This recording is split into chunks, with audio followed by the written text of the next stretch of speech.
Happy Friday, everybody. Welcome back to another edition of Prime Sports World. Second day using StreamYard, so I hope you guys are enjoying the new setup and everything what we got going on here. This is Prime Sports World. I'm David on point. Right there is Mr. TJ Hopkins.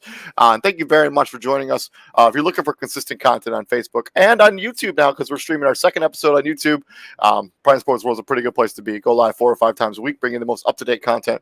Also want to thank our friends over there at Rouge Bear for sponsoring us here at Prime Sports World.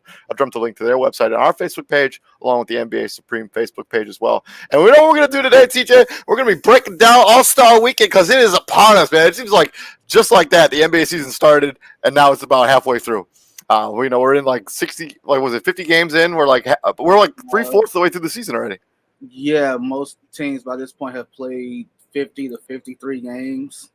Yeah, so the NBA season is just flying by. Like, as you feel like we were just talking about when we were doing our season preview episodes, like just a couple months ago, and now all of a sudden we're at the All-Star break. Before we get into the actual events themselves, let's just talk real quick about the season as a whole. What has been the most surprising thing for you? And let's do surprising and most disappointing before we get into the All-Star stuff. So most surprising, most disappointing.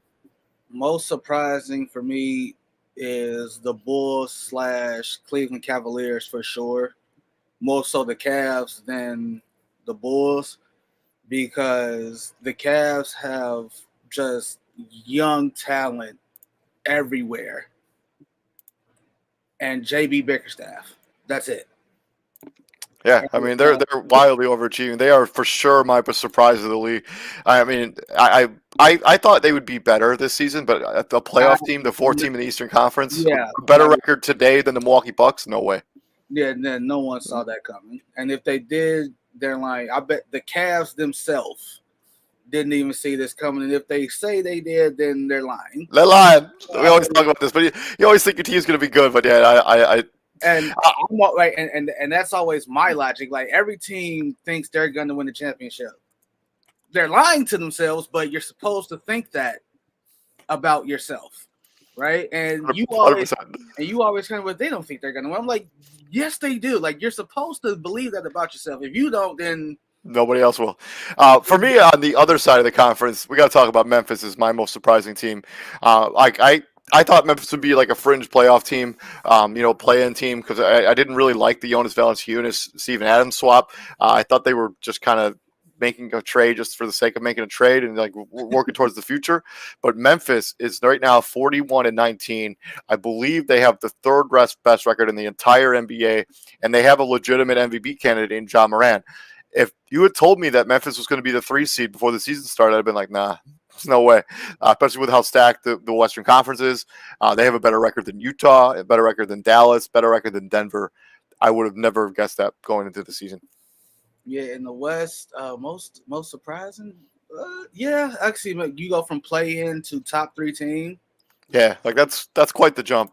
I think another surprise for me would be the Clippers. I mean, you already knew that Kawhi wasn't likely going to be there.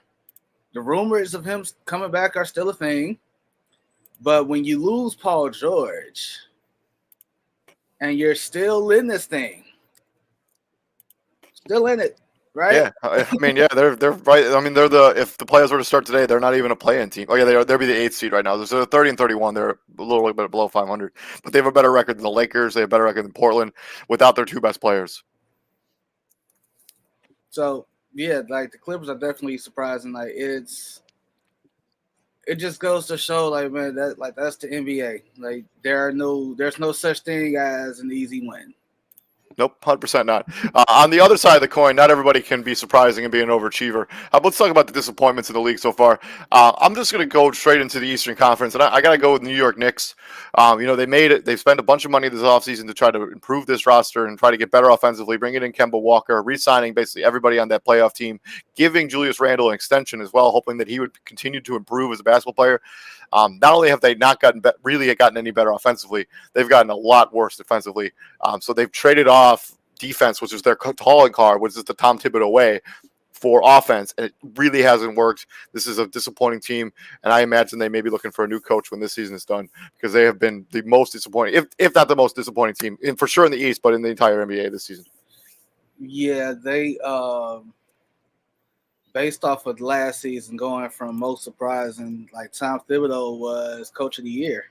Yeah, I mean, he's going to go from coach of the year to looking for a job Fired. in 1 year. And that's the second time we've seen that because the Raptors did it to Dwayne Casey. Dwayne Casey, and he won. I think they fired Dwayne Casey the season he won coach of the year. Yeah, Like, they did. Like the season, like the next season afterwards, like it was crazy, and he won like 50 plus games that season, right? Um, the Knicks are for sure a disappointment. Everybody on the team has taken a step back. Julius Randle has regressed. RJ Barrett still isn't where they need him to be. Mitchell Robinson. it's not saying that he's not a good basketball player though. I think he's not like an all-star level or MVP like all NBA player that people thought he'd be, but he's still a decent player. He's still a decent player, but yeah, the ceiling that people thought he was going to reach, he hasn't gotten even close to he yet. hasn't gotten that yet. And I get it, like, and his saving grace is he's still young, right? But in this, he's 20. He's 21 years old. I mean, come on. But in this business, you're drafted third overall. And you look at the success that John Moran is having in that same draft class, it's got to be a little bit tough to swallow. So yeah, you're asking. I mean, like, and you playing New York. So, and I don't get where New York fans get off as this entitlement. Like, this is the toughest place to play. Like, no, shut up, you suck. Well, if people would stop breaking records in their building, that's.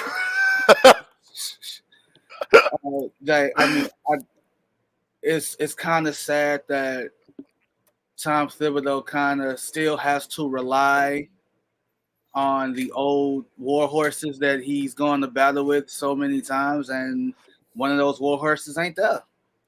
And it's clear, and like, I've never seen a team miss Derrick Rose the way the Knicks miss him, other than the Bulls when he was Derrick effing Rose. Yeah, 100%.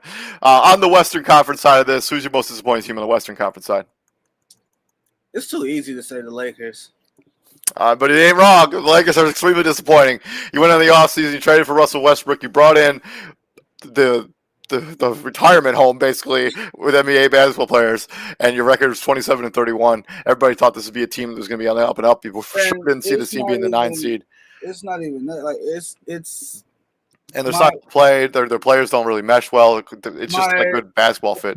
My disappointment with them is, well, it's not even them. It's the media around them blaming one guy as to why this is why the season's going the way it's going.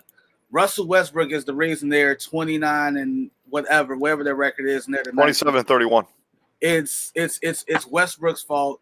No, like, what are you talking about? Like, Westbrook didn't ask to get traded to LA. They like the two top guys signed off on that. Pelinka went to LeBron and AD. Hey, I'm gonna trade for Westbrook. What do you think? Okay, cool, do it. Well, I also, when you could have had Buddy Hield and you could have kept, you could have made better decisions in the offseason, where to spend your money, what to do with it, where to go with it. There were better decisions you could have made. But yeah, the Lakers have to be a big disappointment. Another one for me is New Orleans. I know they've been better as of late. I think they're right at 500 after they went 1-13 to start the season.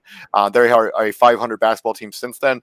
But when you have Brandon Ingram and like whatever's going on with Zion Williamson, you bring in CJ McCollum, you think you're going to be a playoff team. And it's still they're the 12 seed right now in the Western Conference. In the Western Conference, it's very gettable right now because there's not a lot of elite teams in the West.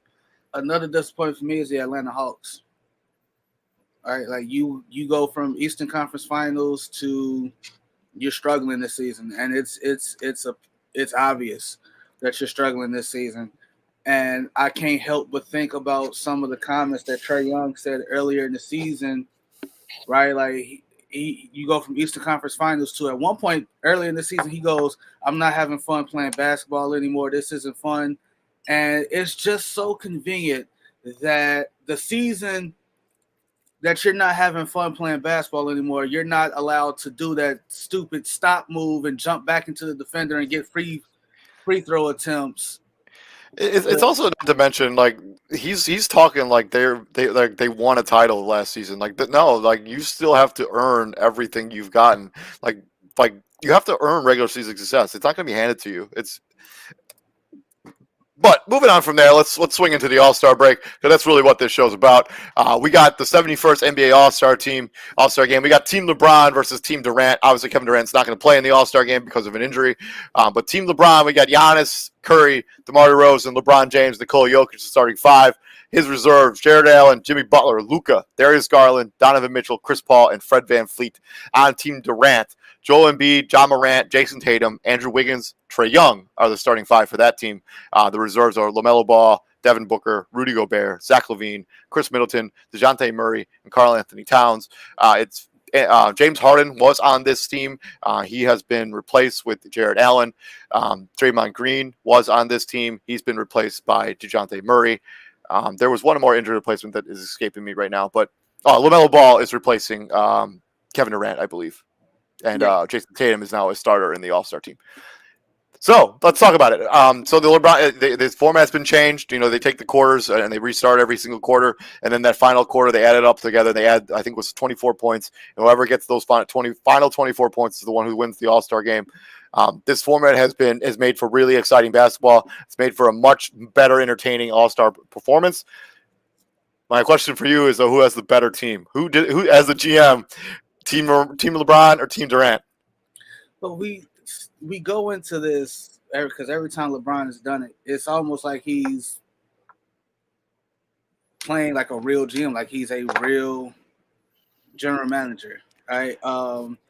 Anytime your top two picks are the reigning NBA champion / finals MVP and the greatest shooter of all time, and a two-time MVP in his own right, and a three-time champ, in his own right, and a three-time champ, and the most recent NBA MVP in Nikola Jokic.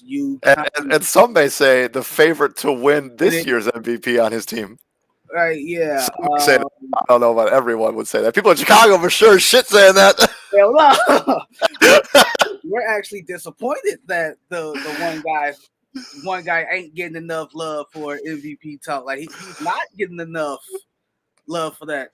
And you add that guy to your team again. He's having a major. Allow me to reintroduce myself kind of season. Like y'all clearly forgot who I was. My name is DeMar DeRozan. Like I've been to several Eastern Conference Finals. My only issue is I ran into the guy that picked me. That's it. Every year. Literally every year. At some point, I ran into this guy. But I don't think there is a better team in this. I think they're really evenly matched if you really look at them. Right? Like, if you really break it down, like, if I had to, I would say Team Durant is more Showtime, if that makes more sense. Like, you got LaMelo Ball, who is the walking current definition of Showtime. Like LaMelo Ball does some flashy. It seems like every game. Man, I can't wait to see him and John Morant on the court together, playing it. That's litty. And I really don't expect Zach LaVine to play a whole lot. Given I would be shocked if Zach LaVine played more than 10 minutes in this game. He hasn't played on the Bulls for like 3 weeks, 2 weeks, something like that. So, the good news is a week. I think it's only been a week actually, because I know he aggravated his knee. It was nothing serious. So yeah, it's nothing. He got it. He went to go see a knee specialist out in LA. Same thing as the last time. I think he just got it drained. So we just got to keep an eye on that probably for the remainder of the season, because that sounds like a lingering issue. Even afterwards, like you got to. Every little bump, every little bruise, you gotta constantly get your knee drained. Yeah. This. I think that's the beauty of the All-Star game. Like, it's supposed to be evenly matched. Right? Yeah, 100%. Yeah. We had a stretch at one point where the West was just so much more dominant and so much more stacked than the East. Like, the East was just really top heavy. Like, the top five, like the starters in the East was like that was it. Like, once you got into like the bench guys, it was like, okay, like I remember we would have this conversation and like it was like hard, like so we would like put the Western Conference team together and be like, man, we're leaving a lot of teams off, a lot of players that are really deserving of All-Star berths. And then we got to the Eastern Conference, like we put together, like 8 or 9 guys, and then like the last 4 guys were like a struggle to put them on the team. Like it's like you this guy, don't this guy. I mean, this guy's having a decent season, but is he really an All-Star? He's not on a good basketball team. Like I guess he gets to be in the All-Star game, but like this season, there's been a definitely shift because the Eastern Conference and the Western Conference are more evenly matched. I mean, we made the argument that the Eastern Conference may be the better conference of the two this season for the first time in a long, long time. But I will ask you this question: of the 2 starting lineups, just the starting lineups, who would you rather have? Which lineup would you rather have? Oh well. For injury sakes, give me Team LeBron because he's starting. Like if Durant's starting in this thing, well, just the lineups as they're currently constructed. Don't worry about the Kevin Durant's not going to play in the game. So you either have Joel Embiid, Morant, Tatum, Wiggins, Trae Young versus Giannis, Curry, DeRozan, LeBron James, and Nikola Jokic. Yeah, that one. Yeah, that starting 5 is like LeBron James put together a starting 5 that's just immense. Now, I honestly think that this game might not be close. I think Team LeBron is heads and heels better than Team Durant. Like you got Luka, who just put up like 50 points last night, or 49. some absurd, 49 points, some absurd number. You got Jimmy Butler, who can play defense and facilitate this offense. Jared Allen, the defensive linchpin. Darius Garland's having his best season as a pro, which I'm not sure that's all even that bold of a statement. Donovan Mitchell's a good basketball. Chris Paul, I don't think will play much at all in this game. Same with LeBron. I don't think Chris Paul or LeBron plays a ton of minutes in this game. But give me like. You give me the collective group. I think Team LeBron wins the All-Star game. I'm not saying it's going to be a blowout, but it could be. Well, I can't. That's a good point. I can't remember the last time an All-Star game was a blowout, especially since they switched to the new format. Like collectively, like it's. I don't expect DeRozan to play. I really don't expect none of these guys to play a ton of minutes. I mean, they'll probably get like 20 minutes each. Yeah, like Giannis, Curry, DeMar, Bron, Chris Paul, and Joker. I don't expect them to play a lot of minutes. And on the flip side, I don't expect Embiid to play a ton of minutes. I for sure don't expect Embiid to play a ton of minutes because he's really got to. I mean, he's gonna have to shoulder so much of that load with what's going on in Philadelphia right now. So yes, same thing with Levine. I don't expect him to play a ton of minutes. Like I think this is where we witness the. I mean, like that's what the Rising Stars Challenge is for. But like the current All Stars in this, like the young guys, the first timers, the Garland, Allen. LaMelo Ball and DeJounte Murray, Ja Morant. This is his second. Ja Morant's first All-Star appearance too. This is Trae Young's second or third. Okay. Andrew Wiggins is the first time All-Star.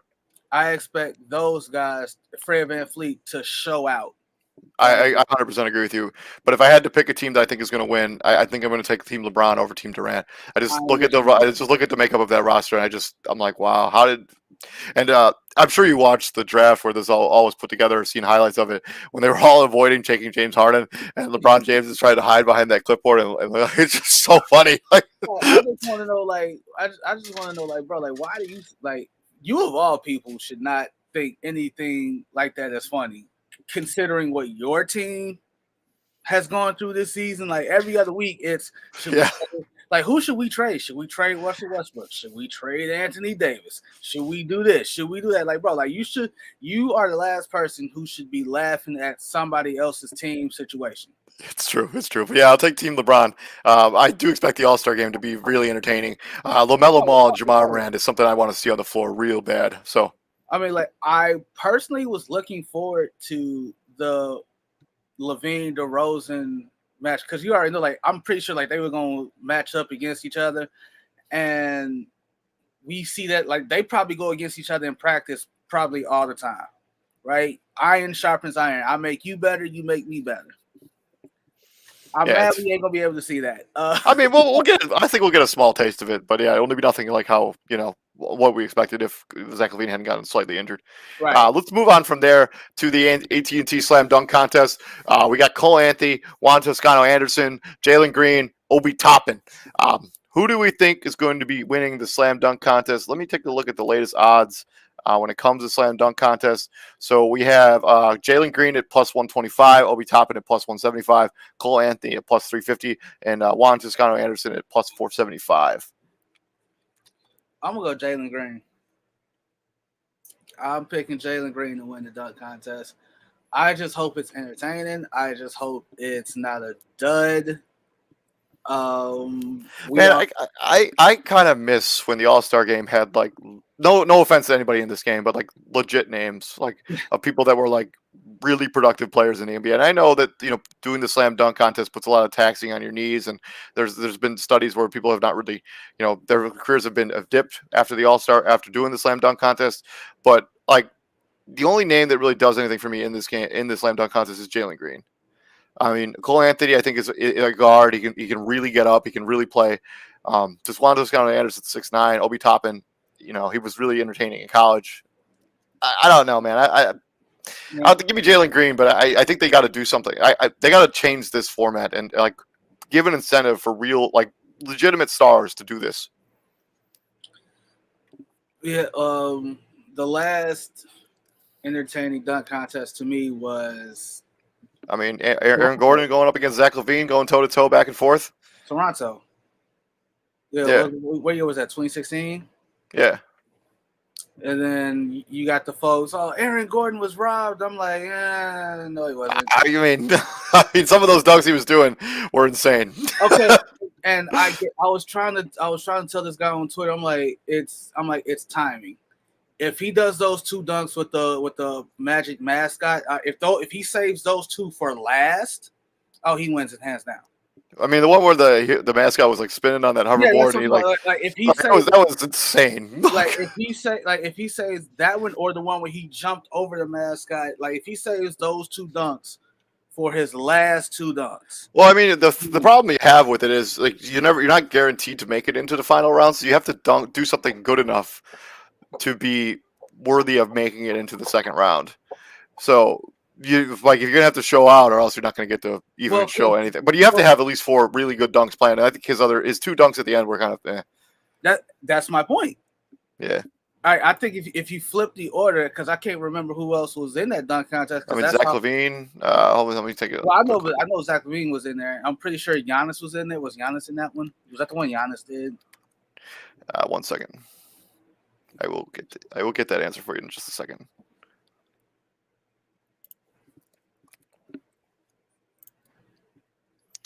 So it was Zach LaVine, Will Barton, and Drummond, and Zach LaVine, Will Barton, Aaron Gordon, and Drummond were the 2 guys in 2016. Exactly. So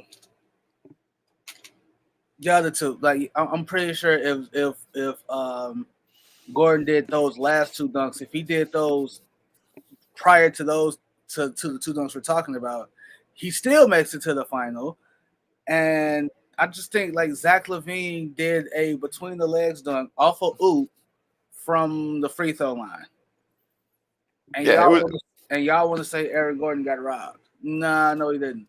But I get your point, right? Like the big names just don't do it anymore. Right? If I'm Zach LaVine, I've won it twice. I don't need, and I get why a guy like Zach LaVine doesn't do it. Like, I mean, he tore his ACL like shortly after that. I mean, I'm not putting my body at risk like that. For the other players, I mean, you're making so much money. There's literally no incentive that they can give money wise that would entice you to do the slam dunk contest. Like even Giannis did the slam dunk contest even before he really kind of broke out. Right, and Aaron Gordon feels like he was snubbed twice.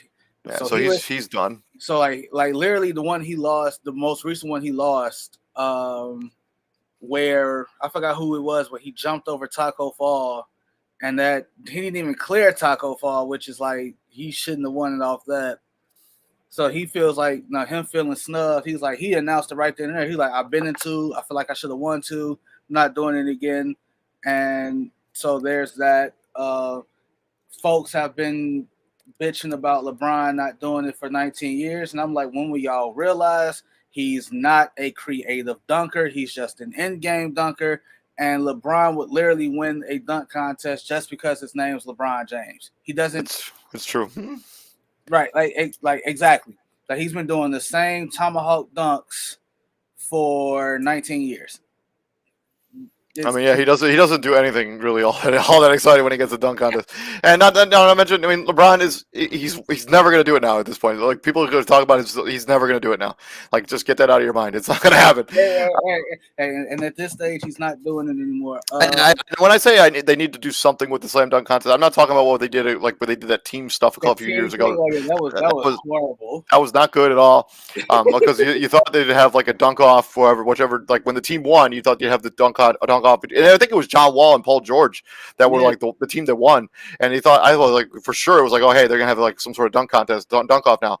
If they did something like that, actually, where they did a team and then that team got to dunk against each other, that would be cool, and I would watch that. With that being said, I will actually take Cole Anthony. I think the dude has some bag and his some sneaky stuff up his tricks, and I kind of love it when those shorter guys kind of show out in the dunk contest. Give me Cole Anthony to win the dunk contest. Well, like the thing that I am kind of glad that they did, Knicks, about the dunk contest is the infinite amount of. Oh, I 100% agree with you. Because I remember, I think it was back when Birdman was first in the league and he played in New Orleans, and they had those ugly ass yellow uniforms. You know the ones I'm talking about. Yeah. Mm-hmm. It took him like 30 times to get a dunk, and then. You fast forward a couple years to Nate Robinson. It took him forever to try to get a dunk, and it's like, God damn, bro! Like, I'm really glad they nixed that. Yeah, so you only get 3 attempts now. I think that works. Yeah, so I'm gonna take Cole Anthony. You take Jalen Green. Yes, I'm taking Jalen Green. Moving on from that, we got the Mountain Dew 3-point contest. So the participants in this are Desmond Bane from the Memphis Grizzlies, Luke Kennard of the Los Angeles Clippers, Zach LaVine of our Chicago Bulls, CJ McCollum of the New Orleans Pelicans. I know that graphic has him as a trailblazer, but he's been traded since that graphic was created. Patty Mills of Brooklyn, Anthony Towns of Minnesota, Fred VanVleet of the Toronto Raptors, and Trae Young of the Atlanta Hawks. Real quick, their percentages. Luke Kennard, basically 43%. 43% for Patty Mills, 41 for Desmond Bane, 41 for Karl Anthony Towns, 40 for Zach LaVine, 40 for Fred VanVleet, 38 and 37 for CJ McCollum and Trae Young, respectively. Damn. There's lighting shit up this year, ain't they? Yeah. Especially Patty Mills. I think at one point in the season, Patty Mills was shooting like 50% from the 3-point line.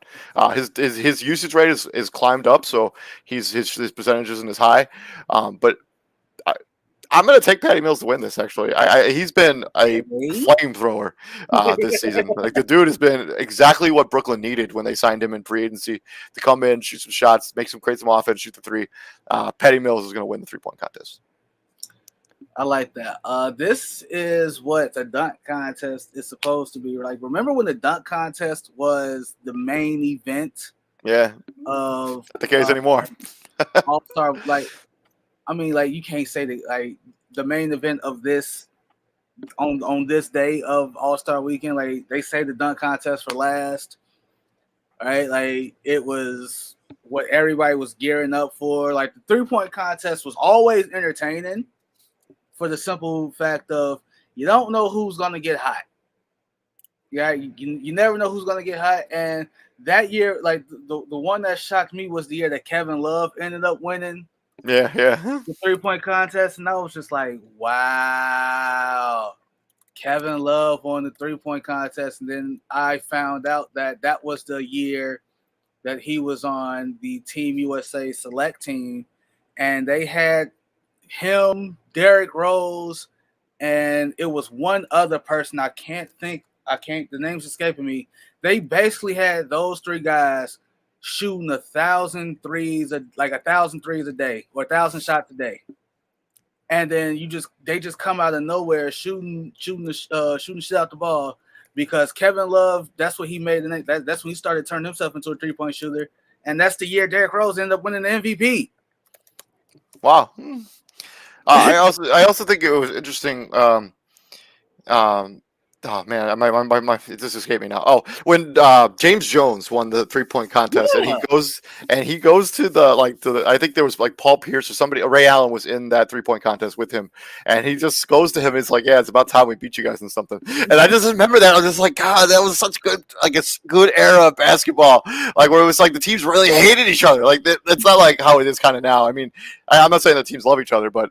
Now you remember Jason Capono winning 2 3-point contests? I thought he won 3 in a row. Like Jason Capono was like didn't do a damn thing in the NBA, but when he came to that 3-point contest, it's like yeah. I think he won 3 in a row. Did he? Like I know for like he was a shooter. Like he was, and it was pure too. It was a pure. Only in that 3-point contest, though. He was really kind of trash in the league. He won it twice, 2007, 2008. I thought he won a third one. And he led that's just so coincidentally like the 2 years he led the league in 3-point percentage, right? Yeah, he was not much. I mean, like he was a part of that championship Heat team in 06 or the year before. Yeah. And then he went to Toronto, I think, and then he kind of bounced around the league a little bit. He got paid. He got what's it called? Miami, Charlotte, Miami, Toronto, Philly, and then the Lakers. And then he went overseas after playing for the Lakers. I'm actually going with Luke Kennard to win the whole. You dig? I like it. Yeah, I also think if I had a dark horse, if I was actually going to bet on this, I would actually probably take Desmond Bane as my betting favorite. The dude can just flat out shoot it. My dark horse would be Zach LaVine because I think out of all the names, well, no, Trae Young has done. Has Trae Young done one before this? I think so. Yes. Okay, so I think that.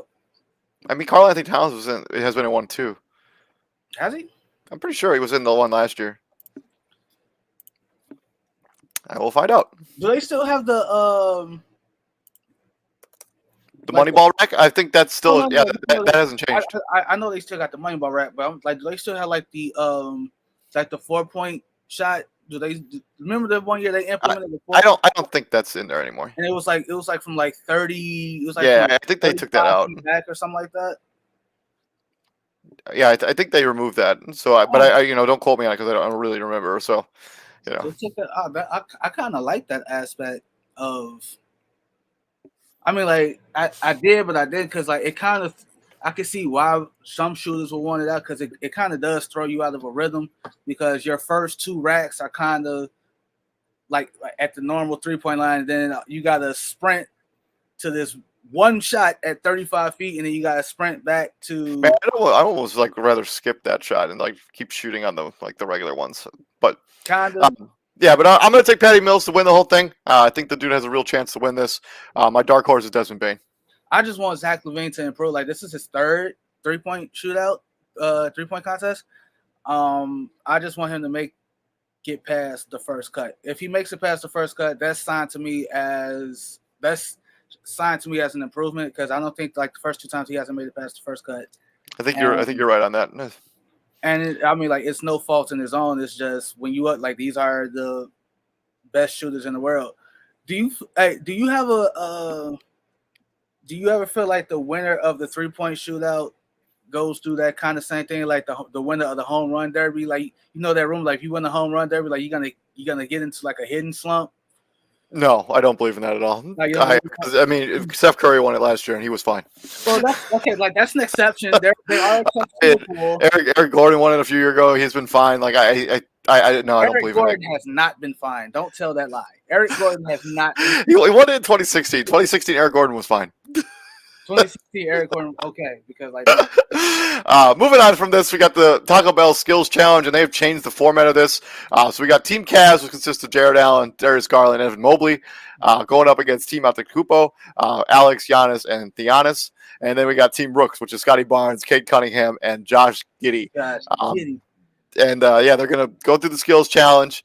I used to like this better when it was every man for themselves, and they had the guards actually get the chance to really shine. With that being said, I don't think Team Giannis cares about this at all. So I'm gonna take the team. I'm gonna take the rookie team of Cade Cunningham, Scotty Barnes, and Josh Giddey. Especially Josh Giddey. The dude is just a wizard with a basketball. Yeah, team Antetokounmpo, they're just doing something because like it gives the three brothers to do something that's never been done before. Yeah. All right.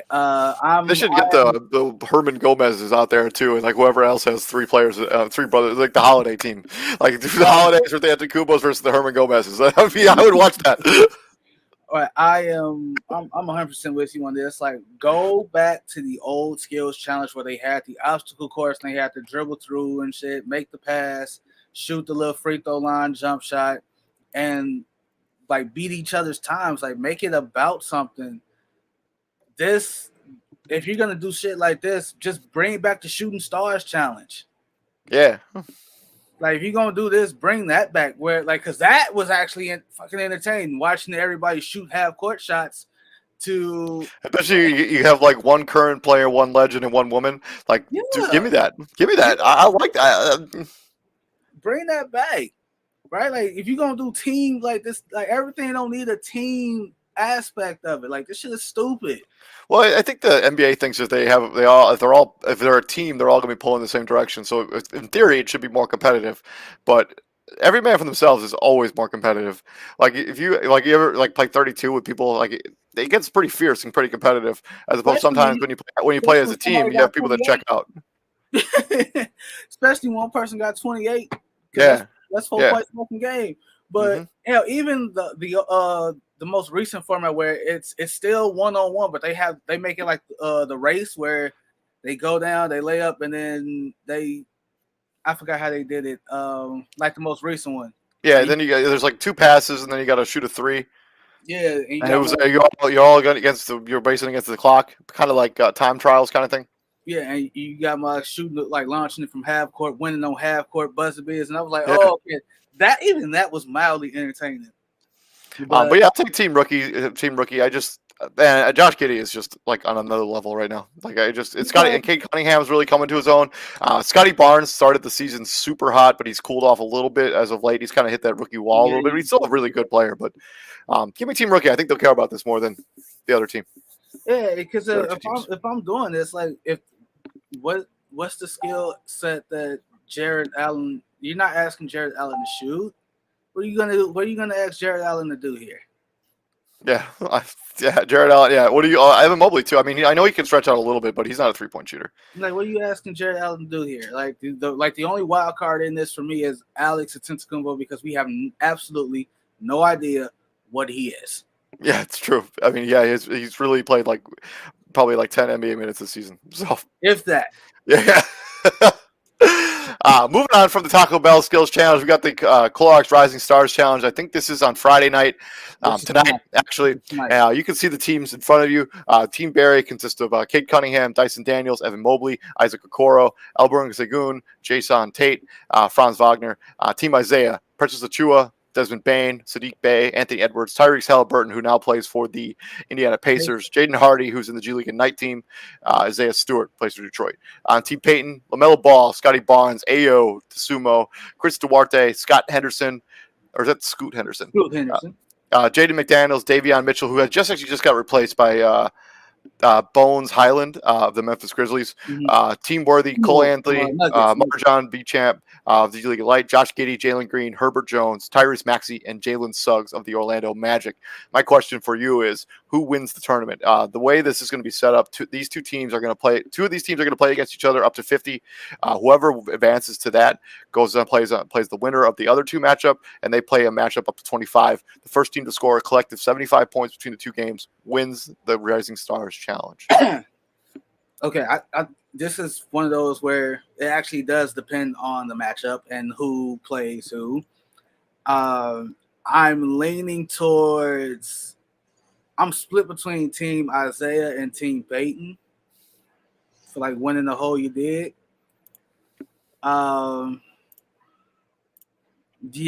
It's full. It's actually this actually might be the most entertaining thing of the whole weekend. Actually, looking at it, I legitimately love this new format. I think it adds a bit of intrigue, it adds a little bit of interest. Yeah, it's exactly what it needed. This game needed something to spice it up. And look at that team: Isaiah, Anthony Edwards, Desmond Bain, Tyrese Halliburton. Like those are three guys that are contributing in a big way to good, be decent basketball teams. At least the Sacramento was before Tyrese Halliburton before he got traded to Sacramento. Decent basketball teams in Memphis. I mean, Anthony Edwards. Like that is quite the line. But then on T. Payton, LaMelo, Scotty Barnes, Chris Duarte, Ao, like or Right, Io. right, and then like Team Pay got key contributors too. Like you just said, LaMelo Ball, Scotty Barnes, Io, Chris Duarte. Like, hey, is Duarte? No, is Duarte still playing? He didn't get replaced either. Let me check that. Let me double check on that. I just know that Davion Mitchell did get replaced. By Bones Highland of the Yeah. Nuggets. Yeah, Nuggets. Sorry, yeah, I said Memphis. Yeah, it's the Nuggets. Jonathan Kuminga is replacing Chris Duarte. Okay, yeah, okay. But that's gonna be some showtime right there. LaMelo Ball throwing lobs to Jonathan Kuminga. Like, yeah, that's gonna be impressive. Team Worthy just is like, yeah, just keep sleeping on me. It's cool. Yeah. I mean, Jalen Suggs, hasn't had the best rookie season. Same thing with Jalen Green. Josh Giddey's been awesome. Like he's coming off the 3 triple doubles in a row. We'll get to him a little bit later. Cole Anthony is a Showtime player and just kind of seems to show out every time he's on the floor. I'm going to take Team Peyton to win the Rising Stars Challenge. It's hard to know how I think this is all going to shake out without seeing who's going to play who in the first round. Exactly. But I think when you look at the top side of the talent there, it's just immense. They have some really good basketball players. Because if they're smart. Actually, I'm going to take Team Isaiah. I'm going to change my mind. I'm taking Team Isaiah. Right, because if they're smart, I want to see LaMelo Ball versus Anthony Edwards. Right? I want to see that. I want to see Chris Duarte versus Tyrese Halliburton. Like I want to see that. I want to see Jonathan Kuminga battle Precious Achua down on the block. I want to see that. That's entertaining.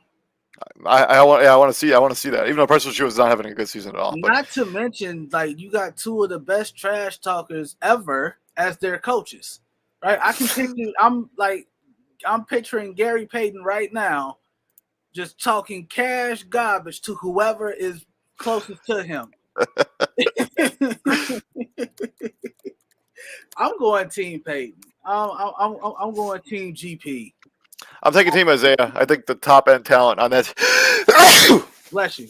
Thank you. I think the top end talent on Team Isaiah. Give me Desmond Bain, Anthony Edwards, Tyrese Halliburton. Those 3 guys should be good enough to get them into the finals at least. And I'll take them to win it all. Yeah, I'm going Team Payton. From there, we got something, nothing, everything, and we're going to talk about some NBA stuff outside of the All-Star game. First topic for something, nothing, everything. DeMar DeRozan breaks a Wilt Chamberlain record. 7 games in a row with over 35 points and shooting it over 50% from the field. No player in the history of the NBA has ever done that, and the player that had the record before that was Wilt freaking Chamberlain. And anytime you're breaking a Wilt freaking Chamberlain record, you're doing something right. Something, nothing, everything. Well, if you're a Bulls fan, it's everything. And if you're a true historian of the game that is basketball, it's everything. Because you just said it. Right? That's not just any normal fucking record. That's a Wilt Chamberlain record. Yeah. That guy has records that's still not broken and probably won't be broken. Right? Like people don't know who Wilt Chamberlain is. All they know is Wilt Chamberlain is the guy that scored 100 points in the game. And it's like, if you ever see footage of Wilt Chamberlain running up and down the basketball court, you understand why he scored 100 points in the damn game. It's like, okay, like Wilt Chamberlain was the alien of his generation in the 50s, and rightly so. It's still sad to me that DeMar DeRozan does stuff like this, and he's still not in the MVP conversation. Like, he's not even getting talked about. He's not even getting talked about, right? It's Joel Embiid, it's Joker, and it's literally between those. So I was like, are y'all not watching what this guy is doing? Like, y'all really just gonna ignore that? Oh, it's I'm a Bulls fan, so it's everything to me. Like, again, like, the guy's making history. He's made his. I agree with you. I think this is everything. When this is all said and done, DeMar DeRozan, I think is gonna. I think he may finish in the top 3 in the MVP conversation. If he keep playing like this, like at this kind of crazy level, yeah, he's gonna be in the MVP conversation. He's gonna be the finish the top 3. Do I think he can win the MVP? I don't know. I don't know. I think the case against him is the fact that he has another running mate that's also an all-star. When you look at a John Morant or a Joel Embiid, they don't really have that on their roster. Yeah, or Jokic, who's having an insane season in his own right. This is everything. DeMar DeRozan's been everything. He's been even better than advertised when they signed him. Like nobody could have seen this level of production coming from DeMar DeRozan. What I need now is those who called it the worst offseason signing. I need them to come back, and it's not hard to say, yeah, I was wrong. Bill Simmons, Nick Friedel, basically everybody at ESPN. I already went on the record that I was wrong. So yeah. Well, yeah. Well, yeah, that and I didn't call it the worst signing ever, but I didn't necessarily love it at the time. But yeah, I'm eating my words every time he plays. So I'm sure that him making people eat their words is fueling this resurgence in DeMar DeRozan. This was Bill Simmons on August 4th, 2021. I do not like this move. I thought it was a huge overpay. I do not know who they were bidding against. I don't understand why you would want DeMar DeRozan and Zach LaVine on the same team. Bill Simmons ain't said a word about DeMar DeRozan or the Chicago Bulls since he said those words. Well, when you're that wrong, can you blame him? Yes, because you're like you work in the media, right? Like it's okay. Like no one's gonna chastise you for admitting you were wrong, right? Actually, more people would respect you if you admitted you were wrong, right? Like it's not that hard to come out and say like, "Damn, I said this about the Bulls signing DeMar DeRozan. I was wrong. They've never been lower than 3 in the East since the season started."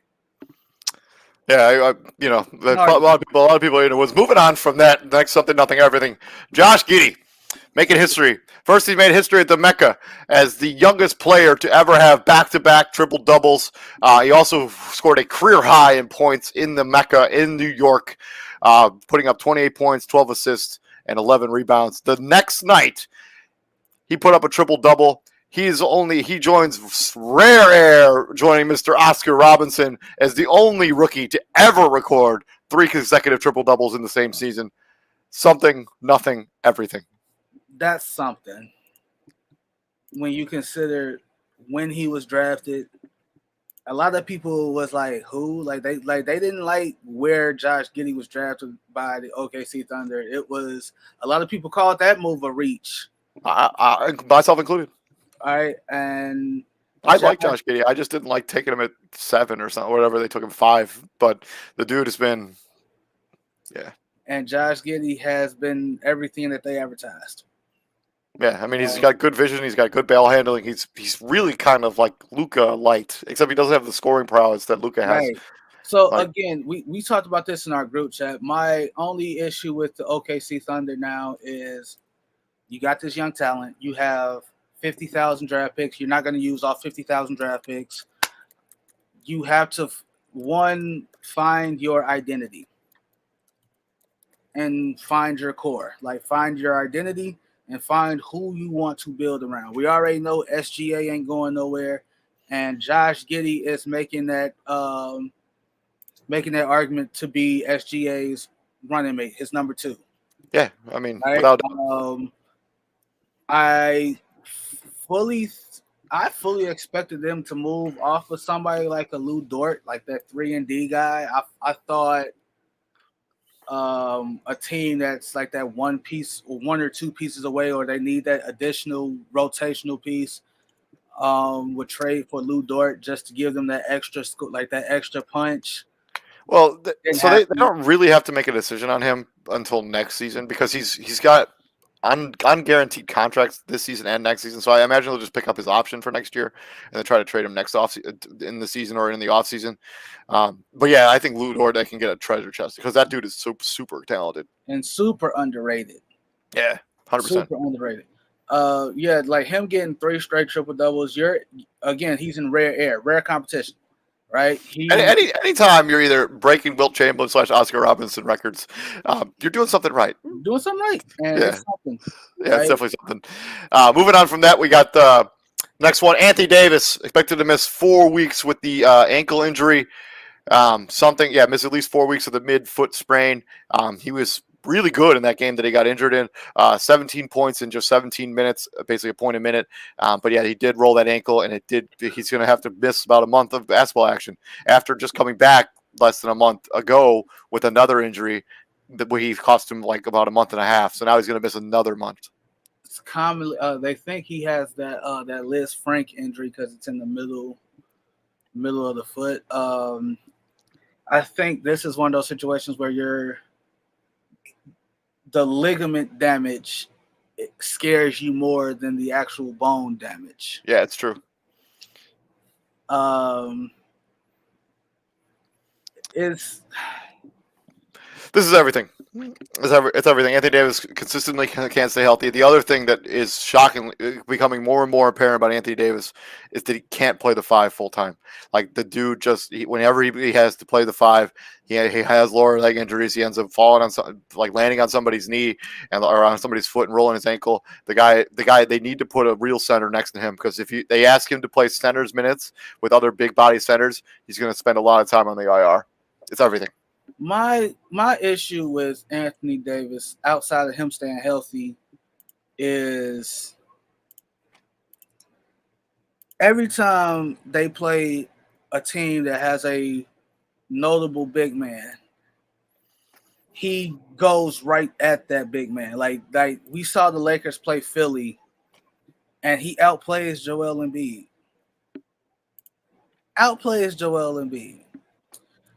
And then we see the Lakers play the Golden State Warriors, and he lets Kevon Looney outwork him. It's like, dude, Kevon Looney,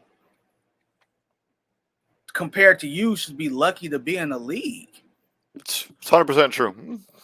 Right? Like you do realize like every team ain't gonna have a big man for you to be like, oh, they think he's better than me. Let me take it personal, and I'm gonna show them. I'm gonna show them that I can hang with Joel Embiid. Like, dude, go in every night like Joel Embiid or Jokic is on the other end.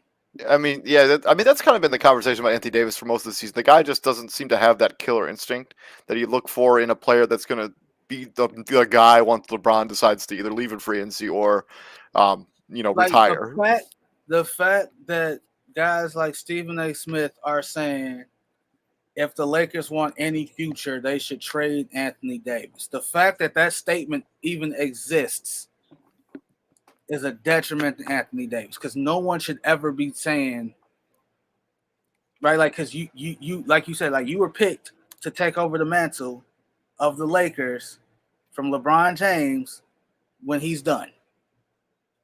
What have you shown them what have you shown them to for them to trust you to be the number one guy when it's all said and done? That's my issue with Anthony Davis. Yeah, I 100% agree with you on that. Moving on to the next one, Chris Paul underwent an MRI on his right hand after the game. I think on Wednesday, underwent an MRI yesterday. I have not seen the results of that MRI. Something, nothing, or everything. The report. So Devin Booker told reporters that Paul is fine. I think they're just doing the MRI for precautionary measures. Something, nothing, everything. It's again, if you're the Phoenix Suns, it's everything because he's Chris Paul. He's point guard, right? Like we've seen this again. We've seen this team before Chris Paul got there, right? And we've seen what this team has been since Chris Paul has gotten there. the injury bug has always played Chris Paul at the wrong time. Right? Like, I mean, this would be really similar to that season where he like broke his metacarpal and is like just because he like rubbed against somebody's jersey wrong, like and just broke his hand like a few and years it's ago so, when he was in on the Clippers. and here's the and the injury that the one that we're talking about now, how he got it was he bumped into an official. He bumped into a ref and was subsequently ejected because even if it's accidental, you can't make contact with a ref. And if I'm that, like, if I'm the NBA PA, yeah, you got to move that because refs get in the way all the time. You got to treat refs, the NBA refs, like the NFL treat their refs. Like, you're on the field, you're a part of the field. You don't want to get your ass ran over? Fuck out the way. Plain and simple. This is certainly something for sure. Yeah, like because we don't know the severity of the MRI or the injury. I guess it's like you said, it's more precautionary. It's one of those things that it definitely requires monitoring. The Phoenix Suns are 18-1 over their last 19 games. They could lose every game for the rest of the season, and they still make the play-in tournament. Yeah, they're 48-10 right now. They're 6.5 games up on the next. No, in the Western Conference. Y'all don't understand what I just said. They could lose every game for the rest of the season, and they still make the play-in tournament. That's assuming that the teams below them win every game in that streak, right? Yeah. Two more. The Nets are hoping for a change to New York City's vaccine mandate. In a report, Brooklyn, local vaccine mandate that would allow Kyrie Irving to be available for home games. Apparently, the New York City's mayor is struggling on whether to make that official. The mayor is Eric Adams. Mm-hmm. Adam Silver says he believed the mayor should look at that mandate to see if they can allow Kyrie Irving to be a full-time player. Something, nothing, everything. That's everything. And what people can point to is what big sporting event just happened? The Olympics? No, what big sporting event? Like what big sporting? Oh, the Super Bowl. Super Bowl. 70,000 people were in the stadium. No mask in sight. So 70,000 people can crowd into an arena. I mean, like I'm not gonna say nobody wore masks because I'm pretty sure every time they show LeBron James, he was wearing a mask. And yeah, I'm gonna say majority of the people involved didn't have a mask on. You can make the exception. I agree. This is everything. If Kyrie Irving is able to become a full-time player again, this is 100% everything. It's the reason Brooklyn must know that this is coming down the pipes because I don't necessarily know if you trade James Harden away if you don't know the certainty of Kyrie Irving in the future. And again, I stay back to what I said. These cities ain't gonna miss no money. No, especially in New York and Brooklyn where they kind of need the money. They ain't gonna make no money. They are not gonna miss out on revenue because of one guy not wanting to get vaccinated. Like, no, they're gonna. I don't know what the moral decision is. Like, everybody else has pretty much lifted their mask mandate. Just like this New York mayor, he wants to take shots at Chicago and all this other stuff. Like, bro, your own citizens are getting ready to storm your office while you worried about what's going on over on this end.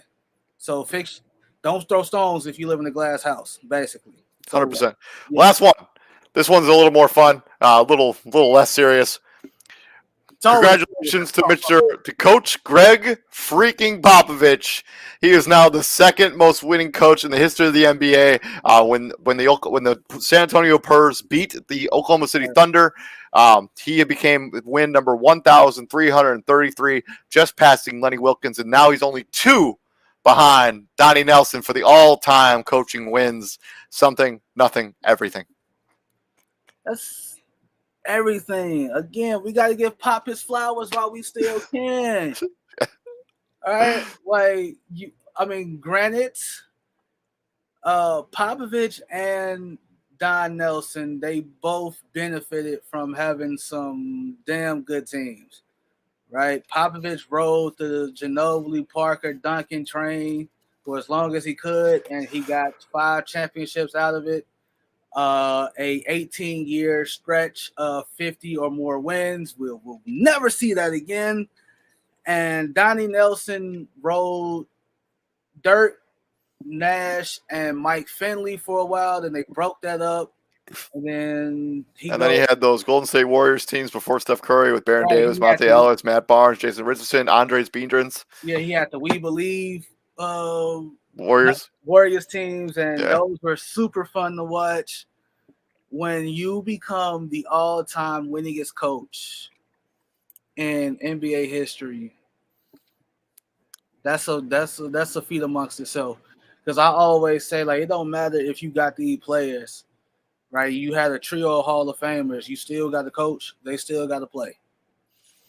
Right? Imagine that's the Phil Jackson argument. Like, he's had a billion Hall of Famers, but you still got to coach them. You still got to make it happen. You still got to draw up X and O's and put them in the best position to win. And I think that's where Pop don't get his flowers. Like, all those sets of like the ball movement, right? Like that's the thing about San Antonio. Like they ain't flashy. They don't do one thing better than the next. Like they make a simple game that much more simple. It's ball movement, pass to the open man, pass to the cutter, boom. Work smarter, not harder. Yep, 100%. And that's been our basketball NBA All-Star Weekend preview. I hope you guys have all enjoyed it and checked out the crossover. Go ahead there and check us out on our YouTube page along with the Facebook page. And drop us a like, give us comments. Let us know what you guys think of the new setup, the new stuff. We got 2 likes on this show, so that's pretty cool. Hey, quick question: do you have the list of all-time winningest coaches in front of you? Yes, I do. Where's Doc Rivers on that list? Doc Rivers is 10. Damn. Yeah. He's so it's Don Nelson, Roy Popovich, Lenny Wilkins, Jerry Sloan, Pat Riley, George Karl, Phil Jackson, Larry Brown, Rick Adelman, and then Doc Rivers is there at 10. But we got to give these guys, Pop, Doc Rivers, we got to give them their flowers because they ain't gonna do this foul. It's 100% true. I've been David Huffman. Right there is Mr. TJ Hopkins. Thank you very much for joining us here at Prime Sports World. Continue checking us out because we're going to continue making good content for you guys. We're going to come back here on Monday and recap the All-Star Weekend for you guys. TJ, what we do here at the Prime, my friend? We bring the heat, and we need it because DeKalb County is under a winter weather advisory, and it sucks. It's 18 degrees here where I am in basically a south suburb of Chicago. So I'll see you later, man. You have a good day. You too, man. Peace out, brother.